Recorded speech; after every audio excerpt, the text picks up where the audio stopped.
अस्सलामु अलैकुम वरहमतुल्लाहि वबरकातुहू। बिस्मिल्लाहिर्रहमानिर्रहीम।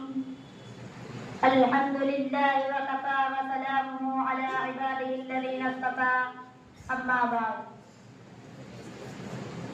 मट्टी की मोहब्बत में हम आशिक़ सरों ने, मट्टी की मोहब्बत में हम आशिक़ सरों ने वो क़र्ज़ उतारे हैं कि वाजिब भी नहीं थे। आज़ाद हिंदुस्तान की तारीख में दो दिन यादगार हैसियत और कौमी अहमियत रखते हैं, एक 15 अगस्त और दूसरा 26 जनवरी। 15 अगस्त को हिंदुस्तान आज़ाद हुआ और 26 जनवरी को हिंदुस्तान जमहूरियत बना। आज 15 अगस्त है, हिंदुस्तान की आज़ादी की सालगिरह। 15 अगस्त सन 4700 ईस्वी को सरजमी पर वही सूरज तुलू हुआ था जो कि आज तुलू हुआ है। लेकिन उस वक्त सूरज की किरणें एक नई सुबह का पैगाम लाई थी।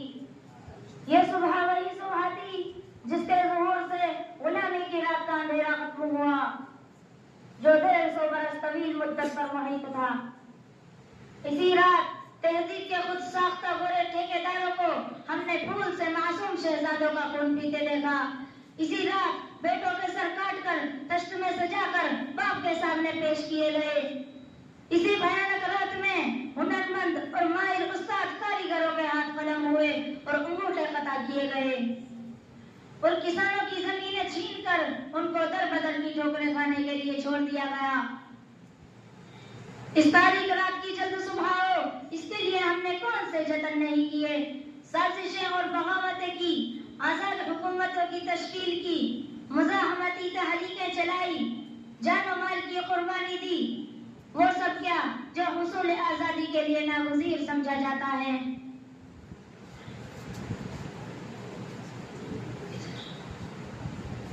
लेकिन जब इस लाली रुखसत की सुबह हुई तो जिस खून ने जलियांवाला बाग की मिट्टी को शफ़क़ सुर्ख़ी से आमना कर दिया था, उसकी लाली रुखसत हो चुकी थी। अमन सुकून गारत हो चुका था, गुलशन ताराज था, फूलों की पत्तियां बिखरी हुई थी, बुलबुलें कहीं दिखाई नहीं देते थे।